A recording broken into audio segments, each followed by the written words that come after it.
Pogledajte ovo predivno pecivo koje nije upilo ni kap ulja. Za pola sata doručak ili večera su gotovi. Za pripremu ovog testa nije nam potreban kvasac i u posudu za mešanje odmah stavljam 700 g mekog brašna i dodajem jednu ravnu kašiku soli. Sad sve to promešam, pa dodam 10 do 12 g praška za pecivo i opet nastavim sve da mešam. Pa ću tu da dodam 3 cela jaja i 400 ml tečnog jogurta. Možete da koristite i čvrsti za one koji nemaju. I sad sve polako mešam.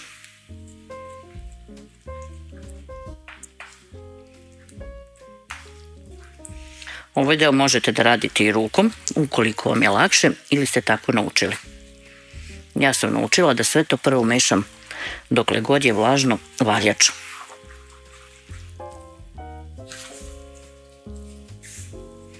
Koristila sam meko brašno tip 400. Meko, to je glatko. Ne znam kako ko ga zove. Dodajem još prstohvat 2 brašna, zato što je testo još uvijek malo lepljivo. Tu će da vam varira. Ukoliko koristite krupna jaja, kod mene su bila krupna, morat ćete da dodate malo brašna kako biste izmesili testo do kraja. Ukoliko su sitnija jaja, nećete morati.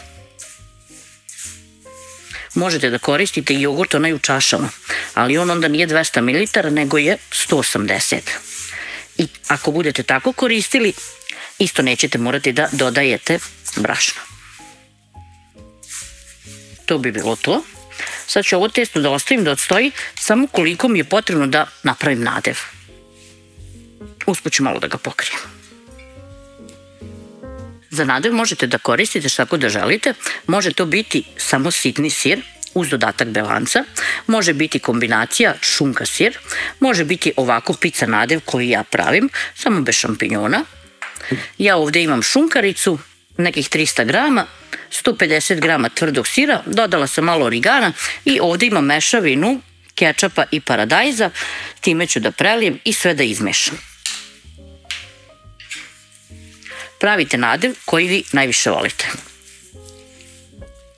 Nadev je potrebno da vam se poveže, ali da ostane gust. Ne sme da bude redak, da ne bi curio napolje, a onda i otvarao tako pecivo dok se peče.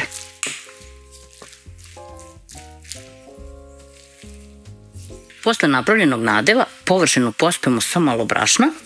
Pospemo sa malo brašna i testo, pa ga izvadimo iz posude. Stavimo ga na radnu površinu. Napravimo neki oblik, nije bitno nikakav. Pospemo malo od gore i okolo brašna, jer ćemo testo razvlačiti pa da nam se ne zalepi za radnu površinu, pošto je testo dosta mekano i lepljivo. I sad ćemo da ga razvučemo na debljinu nekih 5 mm. Uopšte nije bitno koji je oblik. Povremeno ga ovako samo podignite pa pogledajte da li ispod ima brašna.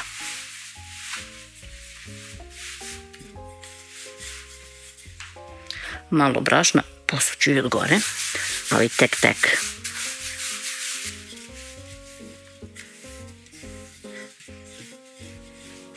Sad kada razvučemo testo, uzmemo nadev, pa stavimo, na primjer, ovako u ovaj ćošak, u stvari, ovako.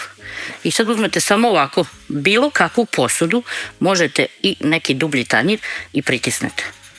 Pošto je testo mekano, ono se odmah zalepilo. Zato sam vam rekla da ne sme dole da se zalepi. Prvo pecivo je već napravljeno. Sad ovaj deo slobodno ovako. Ako se zalepio, stisnete rukom, ako nije, odvijete. Nebitno je. Pa stavite ovde. Pa opet prebacite. Malo potapkate rukom. i op, zatvoreno. I stavimo na brašnom posuti deo stola.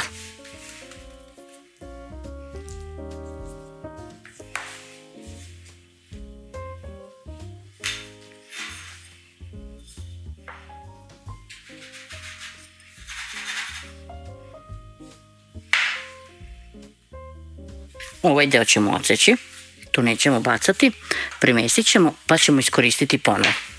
Samo ga stavite tu sa strane.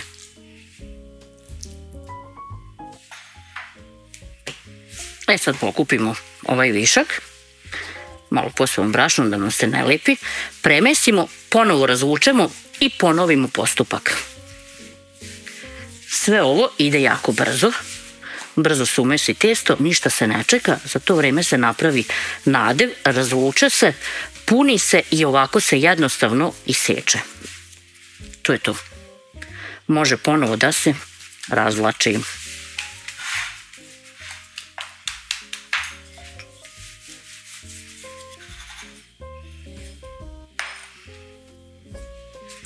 Pošto je ovo meni poslednja i nemam više nadeva, utrošila sam ga, a ostalo mi je nešto malo testa.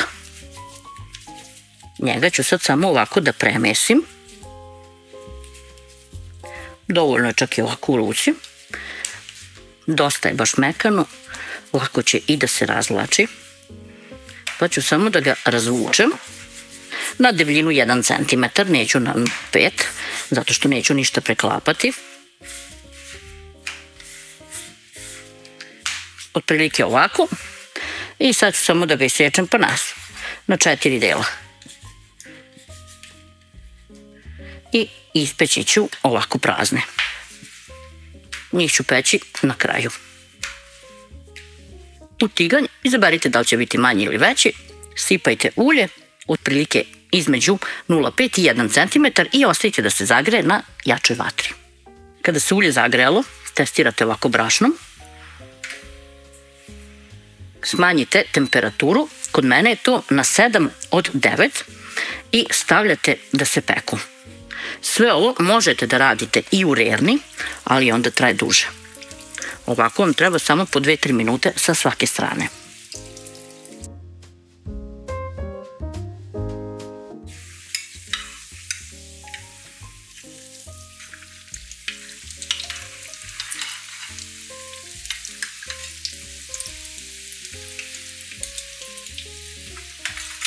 Evo, merila sam za prvu turu, potrebno je, tačnije prvu stranu, 2 minute.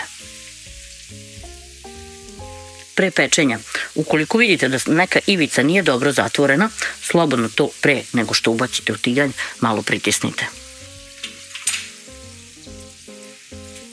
Kako su fino narasle, pogledajte, dobit ćemo čak i ovaj prsten kao na krofnama. Ova strana se mnogo brže ispekla, zato što se ulje zagrejalo. Pa da se ne zabrinete zašto ova prva strana, treba joj duže vremena. Pogledate s jedne i sa druge strane i odložite na ubrus.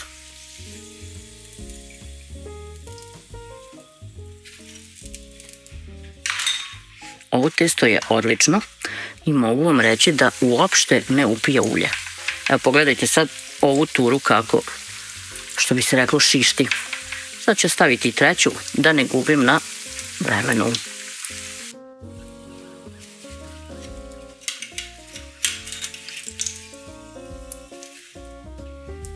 Moram da vam pokažem dok se ove druge peku, evo od ove prve ture. Pogledajte, ništa se ne sija, kap ulja nema. A vidite u sredini. Milina. Premekano, predivno i za pola sata, 40 minuta gotovo.